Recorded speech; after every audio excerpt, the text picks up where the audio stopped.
Welcome, everyone. Yes, good evening, and welcome to Careers Life in Yale's Thursday show. The topic for tonight's show is Yalies in criminal justice reform. And we are so honored to have two amazing Yalies of two different generations joining us tonight. Marc Howard, class of '93, and JT Mullins, class of 2023, about to finish his senior thesis. I'm sure that there are other Yalies engaged in this important work, but these are two that I happen to know of and really wanted to introduce to each other and wanted to introduce to the rest of the Yale alumni community and the family community that we have. So tonight we get to hear about their different experiences in this work from a Yalie who's been working in criminal justice reform for years and from one who's early in his journey.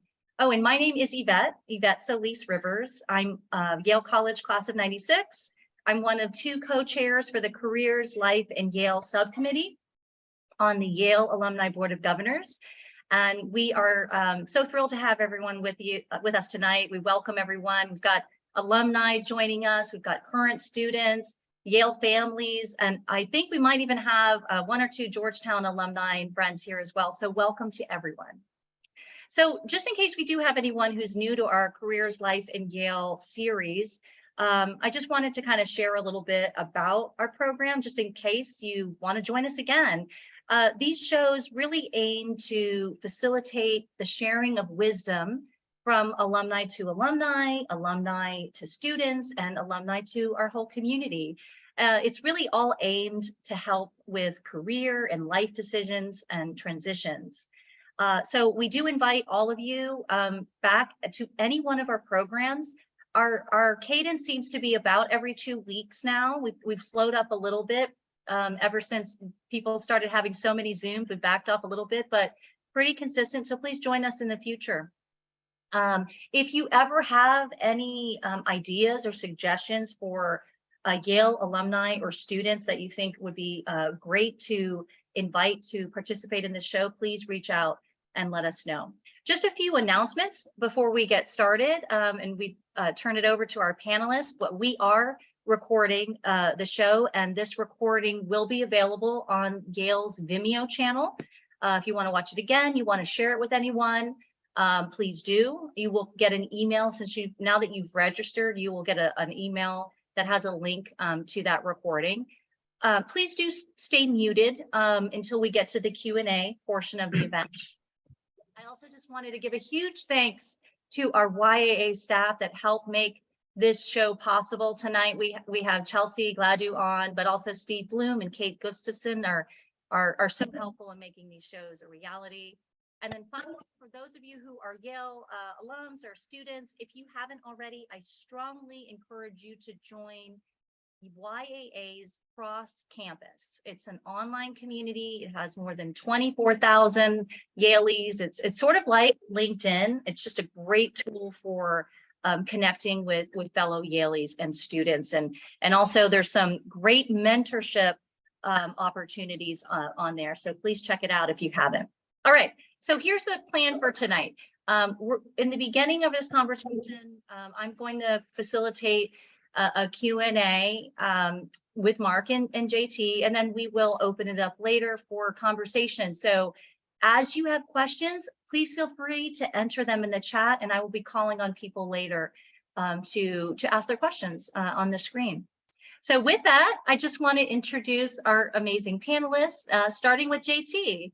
So JT Jr. is a Yale senior who studied ethics, politics, and economics, and is pursuing a certificate in statistics and data science.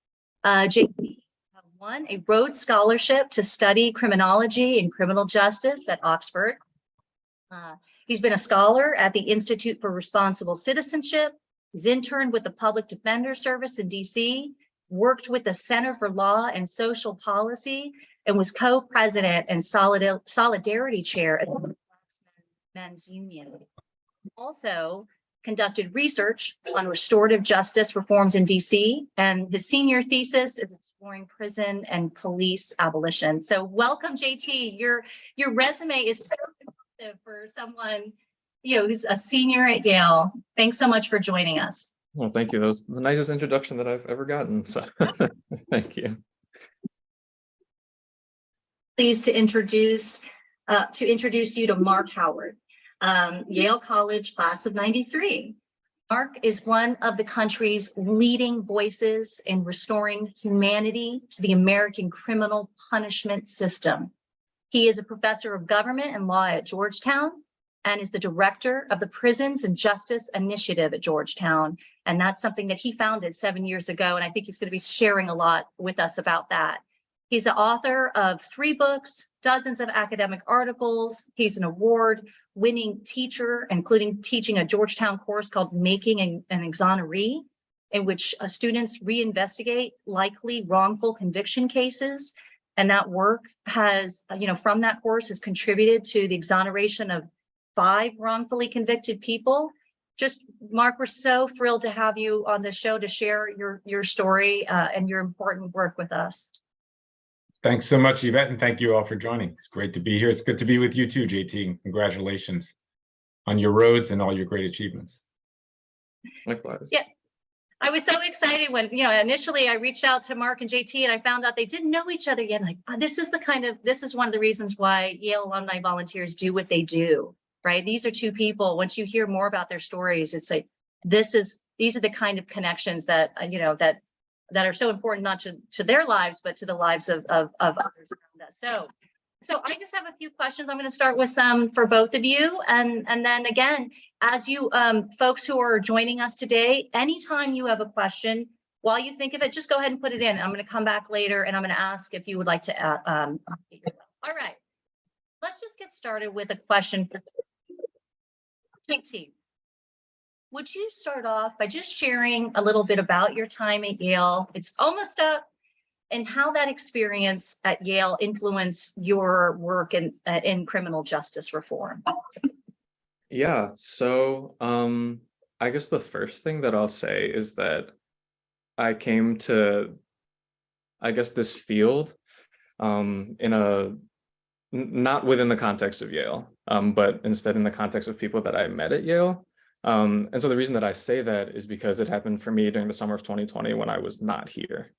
And so after the murders of George Floyd and Breonna Taylor and countless other people across the country, the people that I was interacting with and in dialogue with about just everything that was going on and our own feelings about this were friends that I'd made my first year at Yale. Also, I apologize for this weird stripe of light down the middle of my screen. I don't know what to do about it. So no worries, we can see you. But yeah, so I think that's really interesting because I spent my first year actually in a classics program here, directed studies. I see Professor Levin here. Hi. Who actually taught me during this program. And so I wasn't working with anything that was even in the 20th century really until my second semester at Yale. And so I spent most of my time just getting, normative frameworks, thinking about ethics and theories of political change in a really ancient context. So then when something actually happened in my real life, it made me realize that this was what I really wanted to focus on. And so when I came back to school after having read just a lot of abolitionist scholarship over that summer, I kind of geared all of my courses towards this end. So I took a class called The Corporation that wasn't explicitly abolitionist or anything, but was talking about the fiction of legal personhood that is assigned to corporations like Yale, and how that's been used to, create and reinforce carceral logics across the country. And so I was interested in that. I took a class with Professor Steve Darwall. It was on the morality of reparations, which is a really broad framework, but within it talked about, again, the need for abolition as a framework for approaching criminal justice reform. And then most recently, I took a class last semester that was co-taught by Sarah Medina Camascoli, who's a lecturer in our education studies department and also a youth lawyer in New York, and Kaylin Gaines, who is a third-year law student. And that class was called Imagining Abolition. So it was fully centered around working through theories of abolitionism, of restorative justice and transformative justice, and all of these kind of words that you hear that are associated with radical criminal justice reform. And that was definitely like a life-changing experience, just the way that they taught the class, the things that I was introduced to. And so the last thing I'll say is that I've gotten support from Sarah because she's my thesis advisor. And so I'm currently writing my thesis on the Incarceration Reduction Amendment Act, which I'm sure you're familiar with, Mark, and kind of looking at the ways that radical policies, like IRA, as is commonly known, can be used to advance really radical agendas in the space of criminal justice reform. So kind of a long-winded answer, but I hope that answers some of what you asked. No, it's great. Not too long at all. Thank you, JT. Hey, Mark, how about you? I know it was a little bit longer ago, but what about your time at Yale? You know, how did it influence the work you ended up getting into? I know we're going to talk more about your earlier story, but Sure. did any experience at Yale sort of influence that? Sure, and I like that you said I was from the class of 93. I just want to specify it was 1993, not 1893, but it certainly feels like a long time ago. And I wish I could say that there was an origin story that really began at Yale, but honestly, I can't. Even though when I look back, that was actually the era when mass incarceration was happening right in front of our eyes, but no one saw it. I was looking for causes, for movements. My father had been very active in the civil rights movement, had been the leader of a student movement at Rice University when he was a student to integrate Rice at the time when it was all white. And it had been a big part of my lore, his activism in the civil rights movement. And when I was at Yale, honestly, I wanted there to be a movement. I wanted there to be a cause. It was right after the anti-apartheid movement, sort of in the late 80s. I was there 89 to 93. And honestly, I didn't see one. And it was something that I think was missing in my student life. I wish there had been a movement of the sort that certainly my father had been through, but then also that JT and his peers, who are all, my students at Georgetown, are going through, where they're really activated on this issue. I will say, since Jane Levin's here as well, I'm also an alum of directed studies, and like JT, also an ethics, politics, and economics major, the first cohort actually of that major. Wow. So I did learn a lot of grounding and I think moral foundation for what's now become my work, but I can't really say that it stems directly from my Yale experience.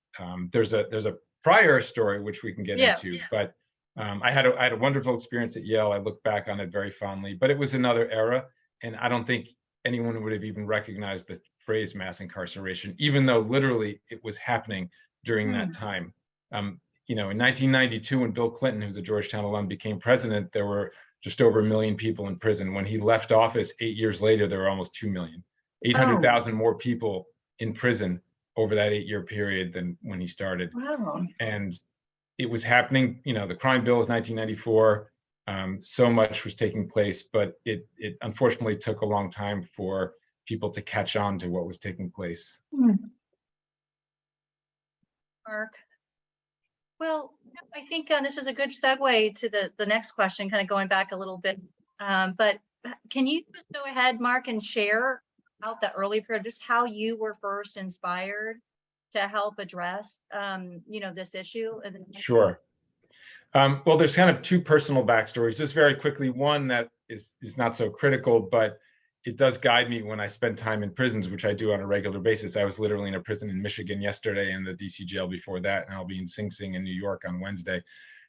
But I don't judge people because I see myself in them. And what I mean by that is when I was 13 years old, I was actually arrested and ended up spending a day in jail in London. And I had a juvenile criminal record in the UK until I turned 18.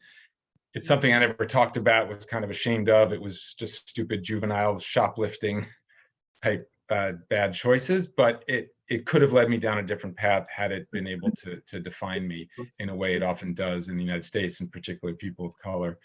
So that's the one backstory. But the other that's really significant, and that was something I talked about at Yale, was the fact that my childhood friend, who I've known since we were 3 years old, we grew up on Long Island, New York, on the first day of our senior year of high school, so just a year before I went to Yale, his parents were murdered, and then he was wrongfully convicted of killing his parents. And I believed he was innocent. I advocated for him. I was the editor of our high school newspaper. I wrote about it.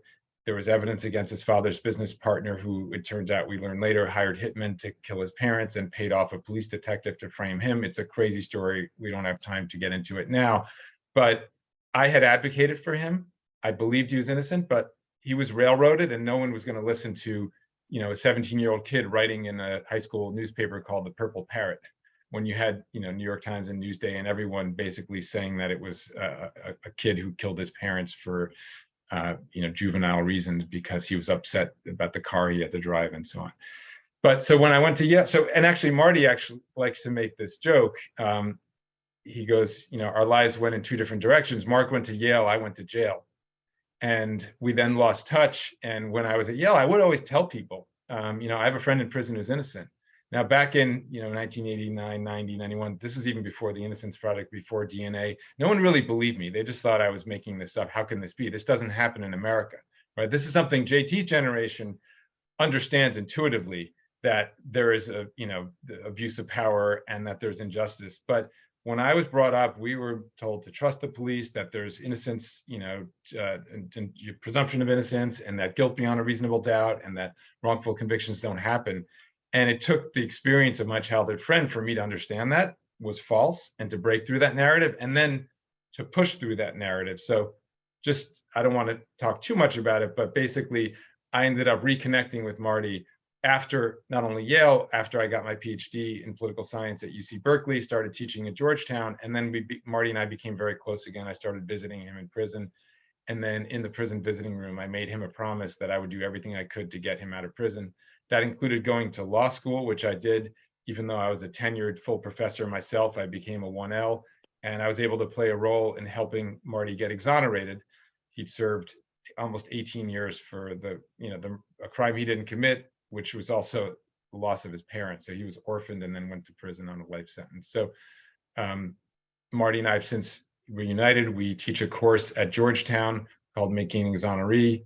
We've helped now 5 people, as you mentioned, Yvette, be exonerated and leave prison. 5 people who had served for 134 years for crimes they didn't commit. The artwork that's behind me, these are originals drawn by Valentino Dixon in a 6-by-8-foot cell in Attica, where he spent 27 years for a crime he didn't commit.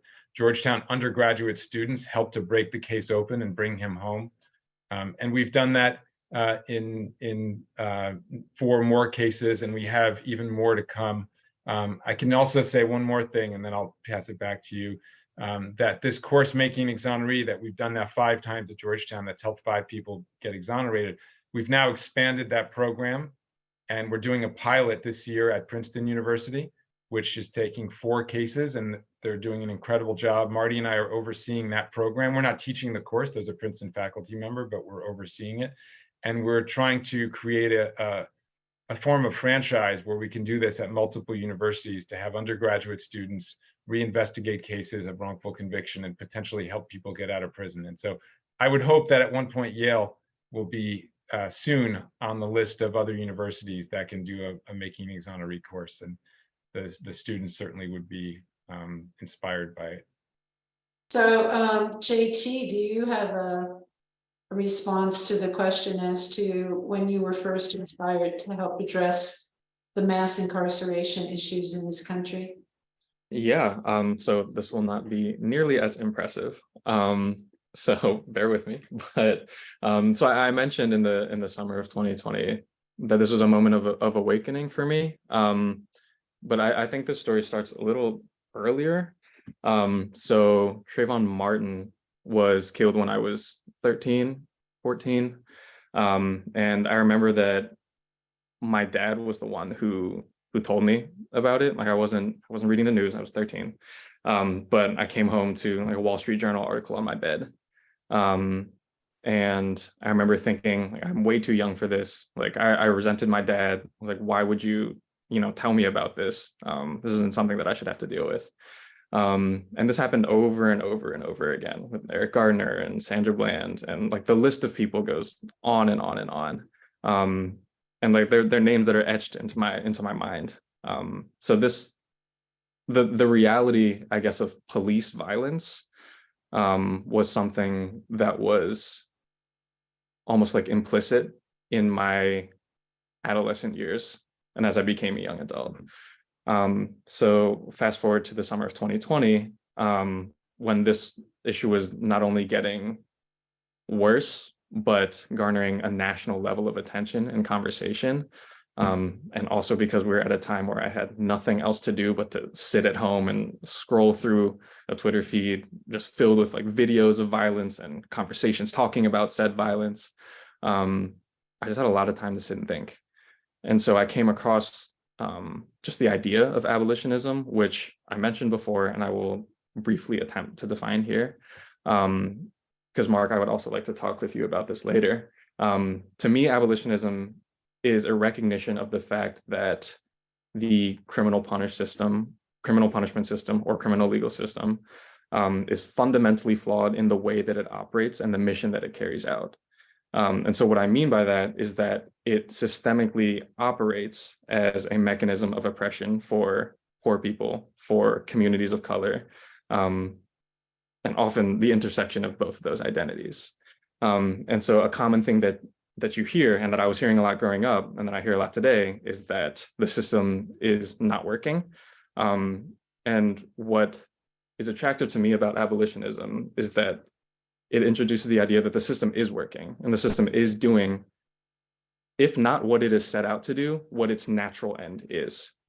And so what really entices me about abolitionism is, I guess, imagining a different future, imagining a more radical future where the institutions of police and prisons and community supervision don't occupy the space in our society that is meant for preventing harm and creating the presence of safety.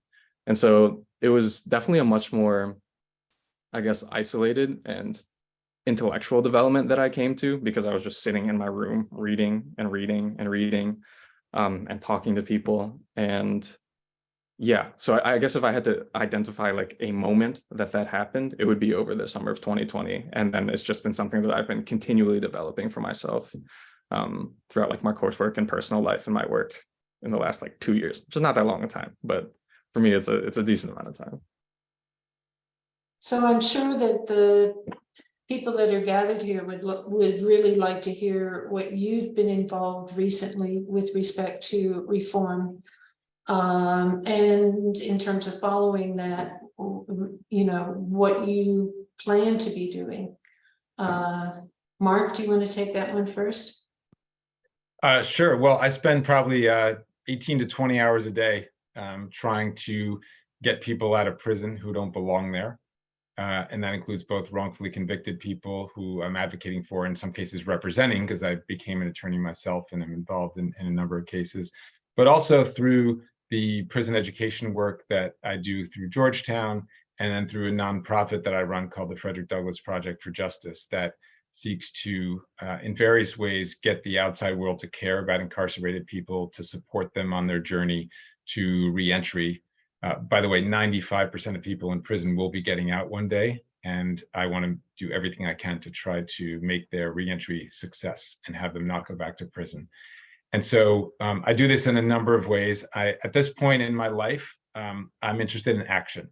So, you know, I was an academic in my first career, wrote books and articles, which I had a lot of passion about and took very seriously. But I ended up sort of through this personal journey getting to a point where I have a platform and I have influence and am really doing everything I can through action, through programs, through this incredible platform of Georgetown University Prisons and Justice Initiative to bring about change. And so what we do, just very briefly, is we have a prison education program where we offer credit-bearing courses at the DC jail to incarcerated men and women together in the same classroom, which, by the way, has never been done in the history of prison education, to have men and women together. We offer a degree-granting program at a maximum security prison in Maryland. So it's a Georgetown bachelor's degree program that started in 2022. So it's a little over a year old. And by the way, that program will be featured tomorrow on the nightly news with Lester Holt, which was filmed a little while ago, a few weeks ago, and will air tomorrow evening. There's going to be a really powerful segment about one of our students who was released. And there's a very strong Yale connection I don't want to give away the punchline, but it's one of the most moving stories that I've ever been a part of, because there's basically someone who's a young, not quite as young as JT, maybe 4 years older, Yale graduate, who wound up being connected through, in the most horrific way possible, to one of our Georgetown students incarcerated.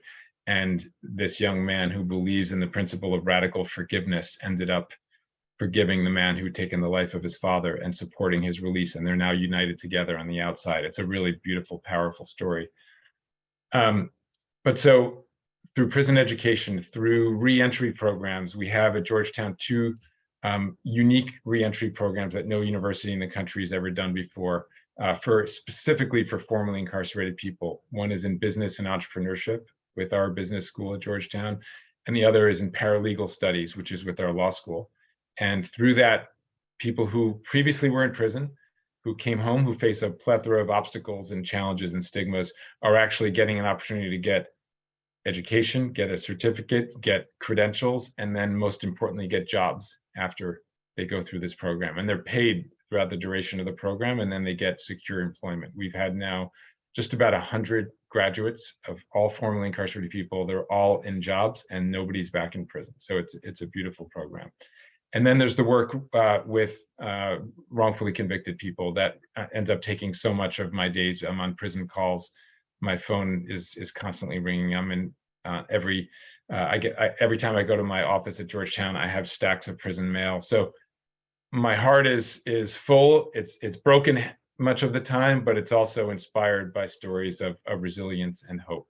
And then there's the Frederick Douglass Project, which is a national nonprofit organization that is currently operating in Colorado, Florida, Louisiana, DC, and New York, and then as of yesterday, Michigan, so that's 6 states. And soon will be in California, Arizona, Hawaii, and possibly Connecticut in the near future, Massachusetts, I'm hoping as well, and some other states that we're in conversations with. And that brings people inside of a prison. And that's one of the most extraordinary and meaningful and inspiring experiences that you could ever have. The phrase I hear most frequently is life-changing from people who have that opportunity. And I'd be glad to share more about that and how people could take advantage of that opportunity through the Frederick Douglass Project. And one last thing I'll say, since JT brought up the name, I should say that not only was I in a prison in Michigan yesterday, but I was actually with Dee Dee Taylor, Breonna Taylor's sister, and spent the entire day with her. And she's extraordinary. And one of the promises I made is that I'm going to do everything I can for the rest of my life to honor her sister and to try to make her death not have been in vain. And she's a beautiful person. And there's a tie to this issue as well, which is that their father has been in prison for their entire lives, Breonna and Dee Dee, which I didn't know. And he's serving a life sentence in Michigan. And there's an attempt to try to generate some support for clemency, which I think, frankly, is something that family deserves after what they've been through. So anyway, day and night, basically, I'm trying to support incarcerated people, restore humanity to a system that has deprived those who've been trapped in it for so long. So you've been doing this for a while, Marc. I want a follow-up question with respect to, are you more optimistic now or more pessimistic? I mean, do you see anything in terms of the changes that have happened with respect? Oh yeah, I'm incredibly optimistic.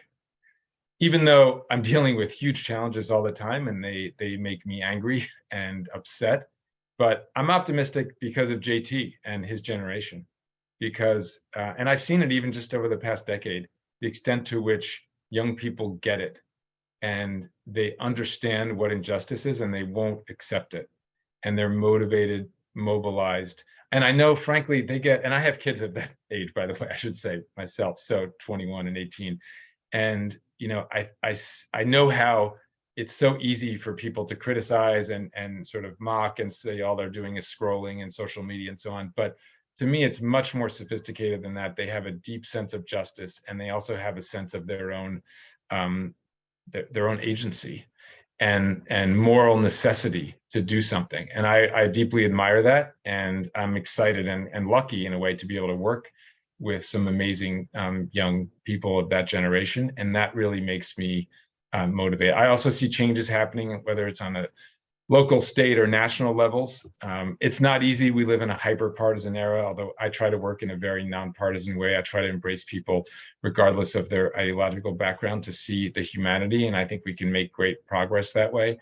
And I've seen a lot of positive changes over the last 5 or 10 years, regardless of exactly who was president. I try not to go down the rabbit hole and the sort of divisiveness of national politics, and really try to focus on solutions. And I think we've been finding some, and they work, and they restore humanity, and they lower costs, they lower crime. And I think it's possible if we're committed and if we're determined to move to a better solution. So I'm optimistic, and that's why I get up really early every morning, fired up to work with people like JT to push towards a better future.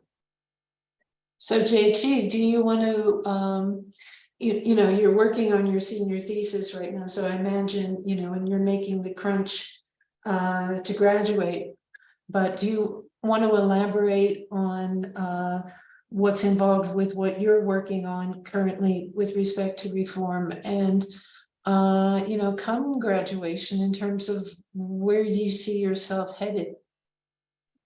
Yeah, so you all are going to have to start putting me first because I cannot follow Mark. So I guess my thesis, I'm writing it on the Incarceration Reduction Amendment Act. And so for those of you who don't know, it's a law that's been passed in 3 stages in DC, stating that if you were under the age of 18 at first, now 25, and had served at least 20 years of your sentence, now 15, you're eligible to have your sentence re-examined. And so it was originally a Juvenile Justice Act. There were, like Mark alluded to, just a lot of specifically young Black men who were locked up in DC during the tough on crime era, who are now not young Black men, who have been in prison for most of their adult lives. And so the amendment originally came about as a pretty common sense, like, hey, these people probably shouldn't be in prison anymore. But what I've seen it evolve into is now it's the age, I guess the maximum age is 25, which is more aligned with the neuroscience that shows that your frontal lobe isn't quite fully developed until about that age. And then they've lowered the minimum sentence requirement from 20 years to 15 years. And so I spent the last summer working at the Public Defender Service for DC, working on like about 7 to 9 IRA cases. And Mark, is really interesting that you bring up the paralegal program, actually, because I know that a lot of IRA guys have gone on to do the paralegal program, including the very first one, Kareem McCraney. And so after working on that, I was really excited about it because it's hard to come across a criminal justice reform, from my perspective, that I see as doing just a lot of good and very little harm. So what I mean by that is that a lot of reforms can perpetuate or enforce the system of criminal punishment in ways that I think we don't think super critically about. So for example, there's a current movement to build a new DC jail. So anyone who is like involved in DC like criminal justice knows that like the DC jail is awful. It's terrible. It is a terrible place to be, outside of the fact that it is a jail. And so there's a well-supported movement to build a new jail. And that's something that you see across the country, right? Like you have old facilities, we need to build new ones. And on its face, it's a really good thing. Like I had clients who are in there right now, and it is in my interest as their representative to advocate for something like that, to make their lives better, even a little bit. But the larger problem with a lot of reforms is that they serve to then legitimate the system. So if you build a new shiny jail, then you kind of don't have to think about why the jail is there in the first place. And so what I'm excited about for IRA is that I think it shows us that sentences just generally do not have to be as long as they are. Because the people who are in there for life are in there for the kind of stuff that gets you life in prison, right? And so IRA has shown that I don't have the exact number of people who have been released under IRA, but they have about, I think, like a 90% success rate. And that means that they haven't reoffended. And for the first 2 years, I think the recidivism rate, like the reoffense rate, was 0%. So I was really exciting to me because it shows that you can release people from prison, show that they have been rehabilitated in a system that does not rehabilitate them particularly well. So they've done well in spite of the system that they're in. And that provides a very strong argument for the fact that, maybe we shouldn't be giving kids life sentences in prison, or maybe we shouldn't be giving young people in general life sentences in prison. And so that's the kind of work that I'm really interested in. Like I said, it's what I'm writing my thesis about, but I guess more broadly, I'm interested in thinking about the kinds of policies and the kinds of reforms that we can advance that push the needle, not just in measurable ways for individuals, which is really important, but also in the national conversation about what we think justice looks like. Yeah, I know that all sounds very nebulous. That's because I do not have a job right now, and I will not be in the workforce probably for a couple of years. So I don't have all that much concrete to offer, but I hope that is helpful. Well, JT, you're actually touching on something that early on, Ross put something in chat that wasn't so much in the form of a question, and I'm going to turn it into a question. Ross is secretary of the Washington State Department of Children, Youth, and Families, and he runs the juvenile incarceration system. And I wonder if you, in fact, can touch upon the state of juvenile incarceration and perhaps the reforms that are happening there, or the reforms that either one of you think have potential and have true promise. And so, per your request, JT, I will call on you first. Backfired. So yeah, obviously Ross is going to know a lot better than I will what's going on in Washington. So Ross, if you have anything to add, please feel free to jump in at any point. Right. I was going to say, I turned your comment into a question, Ross, but feel free to enter the conversation as it develops here. But yeah, so I think it's difficult for me because I'm also approaching this from a pretty strong ideological stance that I have yet to come across, I guess, a case where I believe that incarcerating a child is the best option that we have. So that's for a few reasons, but I think the number one is, like, Marc or anybody who is familiar with how prisons operate, even juvenile prisons, which should be better, I guess. I'm not sure what better means in this sense, but should be better.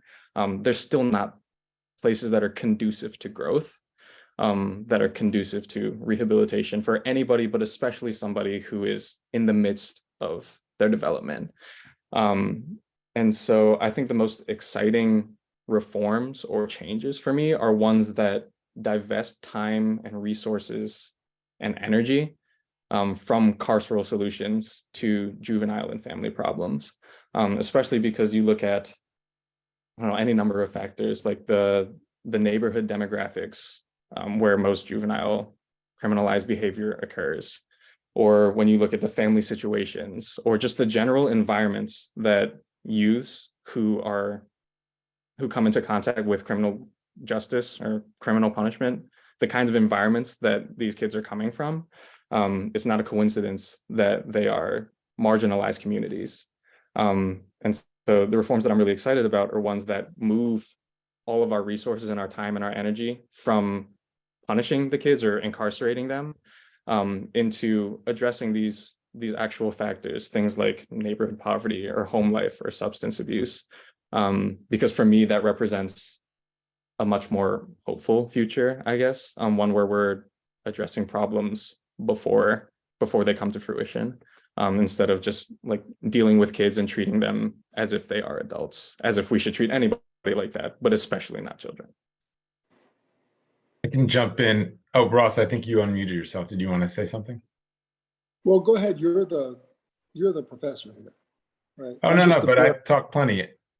Love to have your perspective added. Well, so my question is, and I agree with JT on the upstream prevention work. You know, you read Raj Chetty's work around about neighborhoods and what happens to people. You absolutely want to do that. And it's sort of a boiling the ocean strategy, which is, it's important for us to do that work. But we closed a juvenile prison last year because we didn't need it anymore, which is awesome. And we have fewer and fewer kids. What I'm interested in is the space between upstream, make the neighborhood better, and lock this kid up for more than 30 days, which is the ones I get. And, you know, when we've got there's got to be sort of a graduated set of ways to help people recognize behavior that needs to be adjusted to fit well into society. Like, it isn't just like we make the neighborhoods better and then there's never any more crime. But what's the intervention that the juvenile justice system does that I don't run here that makes it so that we don't need to incarcerate kids? I would love to have better options to use with kids to help them work through understanding the impact of their behavior and correcting it. Yeah, so I can jump in quickly, Mark. So the thing that I think really just sold on, honestly, are restorative practices. So Mark, I'm sure you are familiar with this. Anybody who is like familiar with criminal cases will know this. When a criminal case is brought before a court, like the victim or the aggrieved party is the state as a stand-in for society. And so this presents a problem because there is almost always a real individual who has been affected by somebody's actions. And so I think this is especially applicable to juvenile justice, because if you want young people to fully understand the consequences of their actions, I can't think of a better way to do so than to place them into conversation with the people or person whom their actions have most impacted. And I think this is a framework for addressing harm that is really, really useful because it decenters the state in all of this, which is difficult because you work for a state agency. But the reason that I think this is so important is because the two people, or I guess the two classes of parties that are most important in any incidence of harm are those who have caused it and those who have felt its effects. And so I've seen reforms put in place just where this is happening. Like, you put people in conversation with the people that they have harmed. It's a voluntary process because obviously you don't want to, like re-victimize somebody who's already undergone harm. But assuming that they do want to engage in it, by placing them in conversation, it's a lot easier to have kids or youth or young people or anybody understand the full gravity of their actions instead of separating them from their community. And the final thing that I'll say about this is that it's a communal effort. And I think that's something that's really important to highlight, because that's like how you have to treat kids. Like, I'm sure many of you are parents. Like, isolating a child or a young person, especially one that's really struggling, is often going to do a lot more harm than good. So instead, by pulling them in and treating them with love and care and respect and acknowledging their agency, but also the consequences of that agency, I think it's just very, very powerful and very rewarding. And also, I think it just works. It works better. I hope that is helpful. I'd like to pull in Paula Norden into this particular conversation, because in the chat, she's mentioned that she has worked as a chaplain both inside and outside of prisons working with youth. So she has a particular perspective on this. And Paula, you especially make note of the importance of dealing with trauma. Do you want to jump in here? Well, I wasn't planning to say anything, but thank you for the opportunity. My husband is laughing. I spent 8 years listening to children's stories, and there wasn't one that was not traumatized, usually in multiple ways. Everything you're saying is essential, but if people don't understand the level of trauma that these children have experienced through poverty, through hunger, through abuse, through lack of shelter, through lack of food, through gang issue. I mean, the list just goes on and on. And there's so much they need to become the people who they are. Their spirits are incredible because they're survivors. They're just, I didn't ever meet a child who wasn't remarkable, with maybe 2 exceptions. Children who, had just been so traumatized that they weren't mentally functional anymore. But I also worked with youth who'd been inside and were outside in the neighborhood through a program, an African-American program, where we provided education and employment part-time and a lot of other, and safe space, which was huge. And an adult who could help them work through some of these issues. And it was a remarkably successful program, but we never had enough money to actually get it off the ground. So that's one of the places that I spend time myself in reflection. And it's what drives me crazy when people are so critical of any kind of reform that raises up the life of the child who has committed some kind of crime. And I continue to educate myself as much as I can because I want to know what's going on. And I really appreciate everything that both of the speakers have offered tonight. I'm really glad to see things are evolving and people are becoming more aware. So Mark, would you like to comment on what's been said the past few minutes? Sure. First off, I love JT's answer about restorative justice. I think that's very much needed. If you actually talk to victims, unfortunately, prosecutors say that they represent victims, but they don't actually represent the wishes of victims, which are to prevent harm, to make it so that other people aren't hurt again. The wishes of victims are not to throw somebody in a cage and lock them up for the rest of their life and deprave them of their humanity. It's actually to create healing, to create justice. And restorative justice programs are able to do that, but they're few and far between, and we need to move in that direction. I completely agree. I also agree about children. I believe in the humanity of everybody, but I know that it's easier to sort of take the step in that direction through children. I've worked with countless juvenile lifers, and I know many of them. And JT, the people you talk about that you're studying who've been released under IRA are my dear friends. Literally, probably 30 of them have been my students. I've testified for dozens of them. I've cried with their families when they walked out of prison, and I waited all day in the cold for that moment of release. So, and to me, to see the transformation that they've been through, and through the worst of conditions, American prisons are walking human rights violations and catastrophes. And somehow to see a humanity that gets restored and fostered, and then to see them come home and to see them thriving. So we should talk more offline about some of the people, they come to my house, they're part of my family. I mean, I love them dearly. Yes, they committed a serious crime in many cases a long time ago. They were children.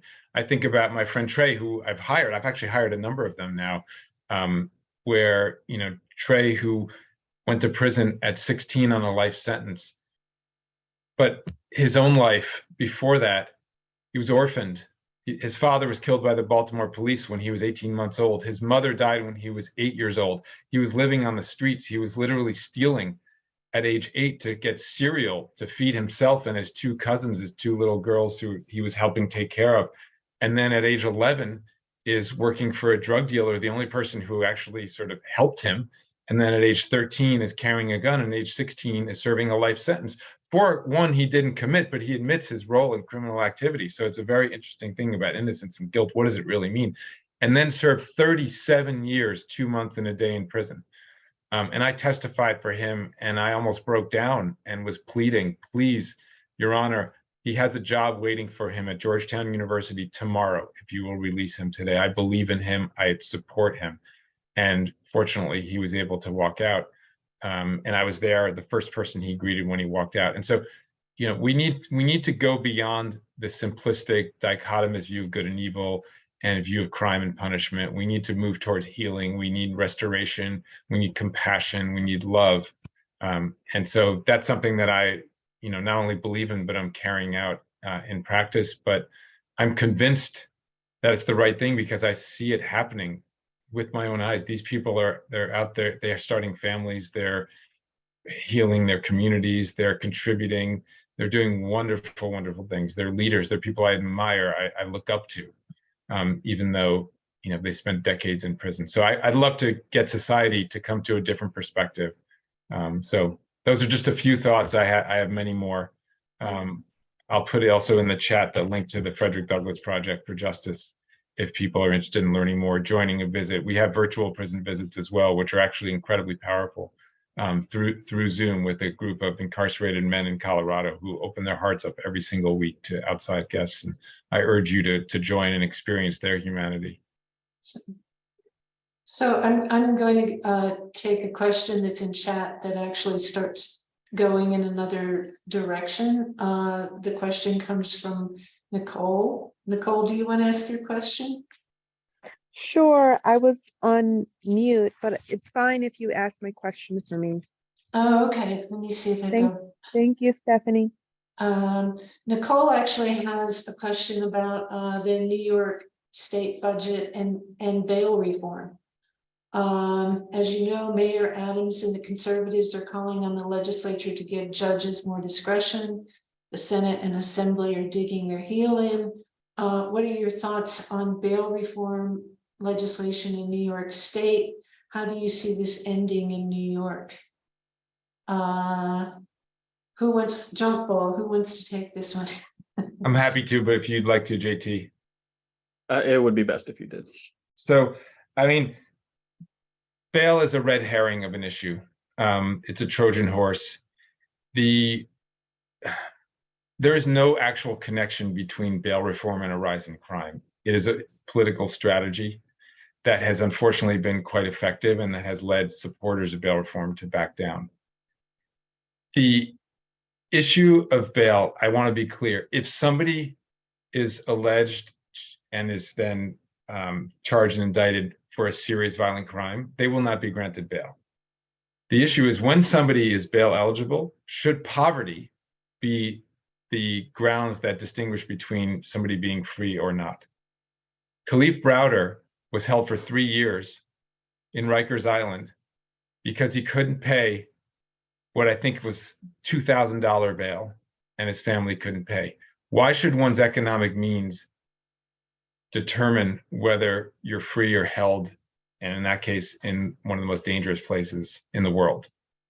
So there is no connection that's factual, that's evidence-based between the so-called spike in crime, which is not actually a consistent spike in crime. There has been some in some places. It's particularly where there's a high prevalence of guns. There was certainly a rise with the pandemic, but this has been manipulated to be a political issue when it shouldn't be one. And if we should be focusing on safety and on rationality and also on fairness, why should how much money you have be able to determine whether you're granted freedom or not?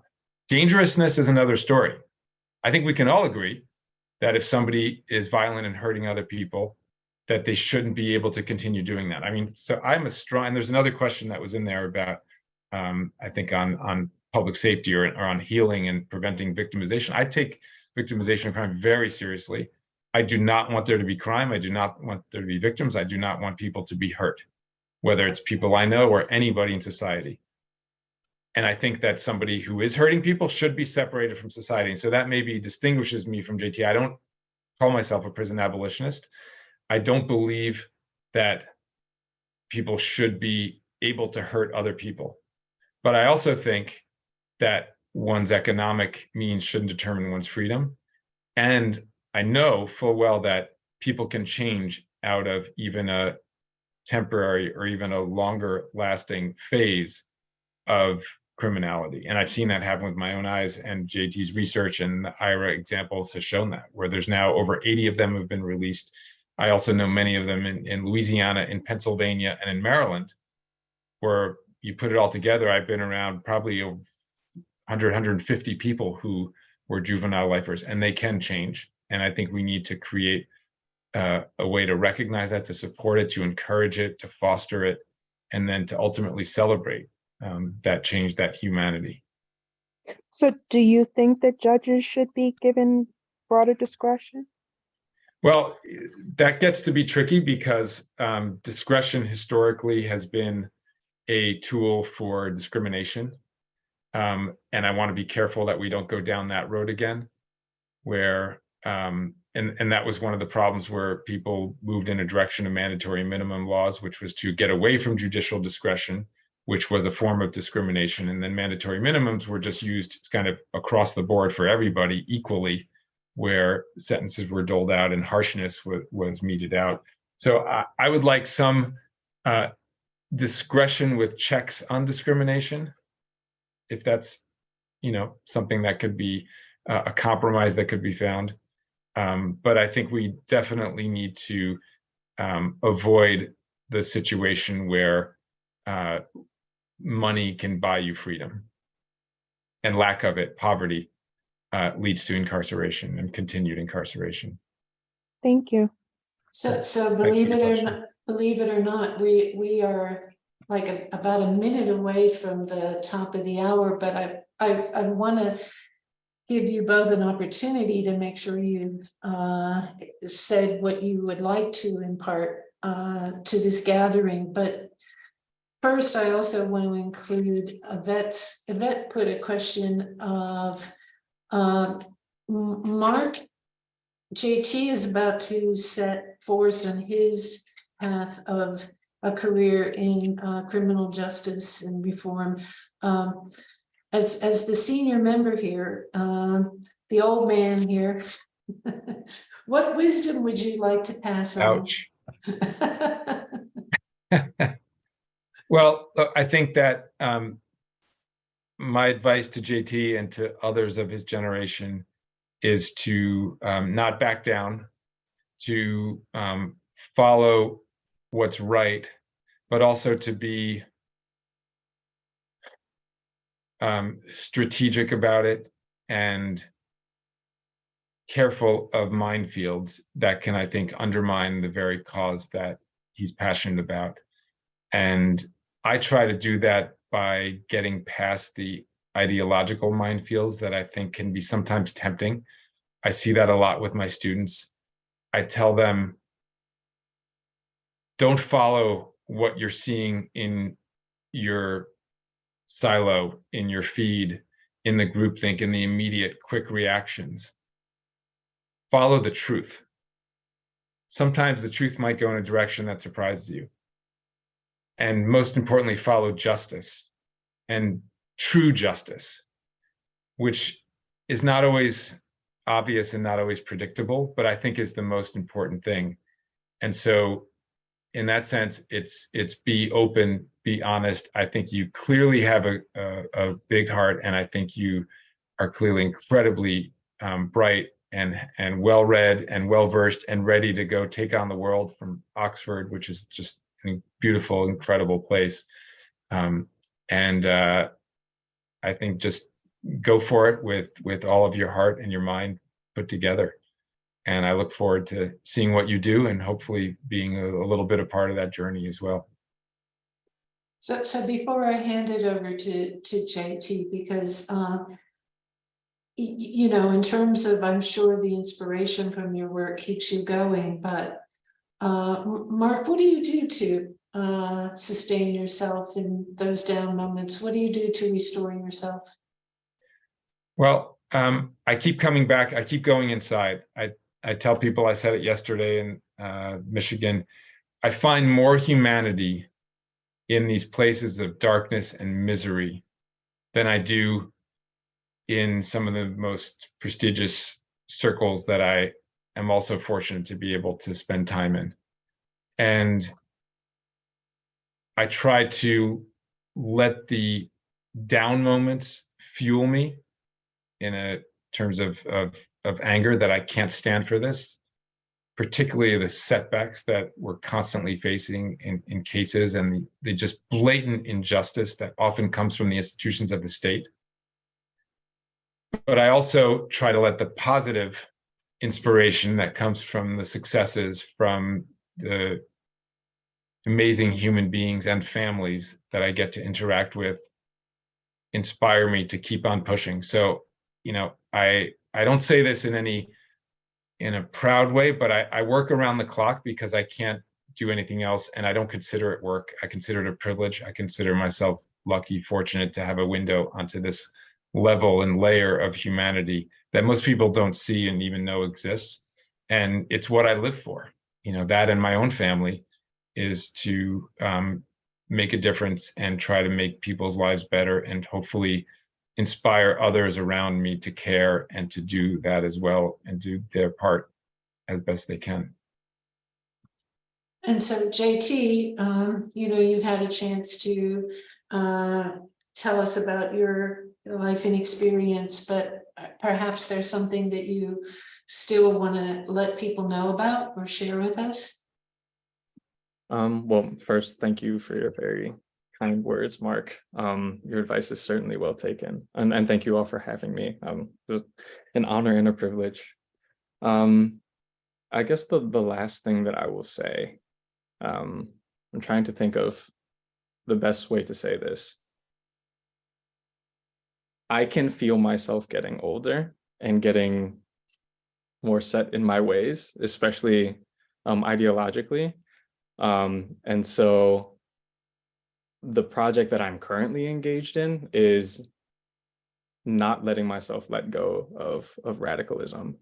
And I think that's something that's really important to me, and something that I want to maintain throughout my career.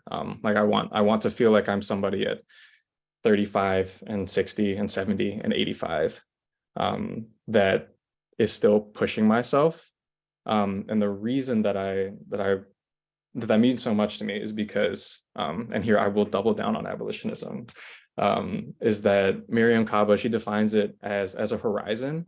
So when I think about the world that I want, realistically, like my great grandkids to live in, because I will not see it, and my kids won't see it, and their kids won't see it.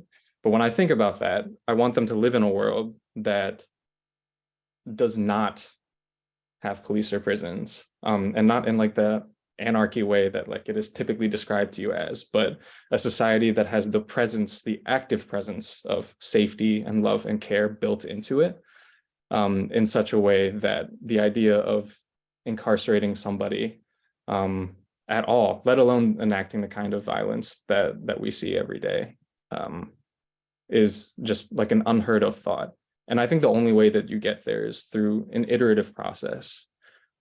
So yeah, Mark, like you said, like maybe like 30 years ago, like this wasn't a conversation that people were having. So now that we're at the beginning of it, I think it's really important that we set the terms and that we know what our lodestar is, because it's going to be really incremental. Like you all see it, like crime is a really unpalatable issue. It might be the most unpalatable issue, but that doesn't mean that it's not worth our time, and it doesn't mean that we have to take, I guess, unnecessarily moderate stances for our own purposes. Like you might have to take them publicly, and that you might have to make compromises. You will have to make compromises. I'm sure that I'm going to make my fair share of my career, and I'm going to hate every single one of them. But I think it's really important that we just have those ideals in mind, because those are also the ideals that we pass on to the generations after us. Like some of the most inspired that I've been are by people like Ruth Wilson Gilmore, who is, I believe, in her 60s. I apologize if that is incorrect, but still as radical as she was, you know, the day that she turned 20 and the day she turned 25, and still has this vision of the world that she wants. So yeah, that is the last thing that I will say. So to end this evening, I'd like to thank JT and Mark. I'd also like to thank Yvette for inviting JT and Mark. like to thank Chelsea for making sure that we smoothly made it through the event. But I'd finally also like to give sort of a tip of the hat to Professor Levin and the other humanist at Yale. I mean, to me, we're talking about a lot of things that have a serious impact in terms of our society and our culture. And given the nature of the discussion, I think sometimes, that this is evidence that maybe the humanities are alive and well, if in fact it teaches us how to be really human and good humans. So thank you all, and see you in 2 weeks for another Careers Life in Yale. So.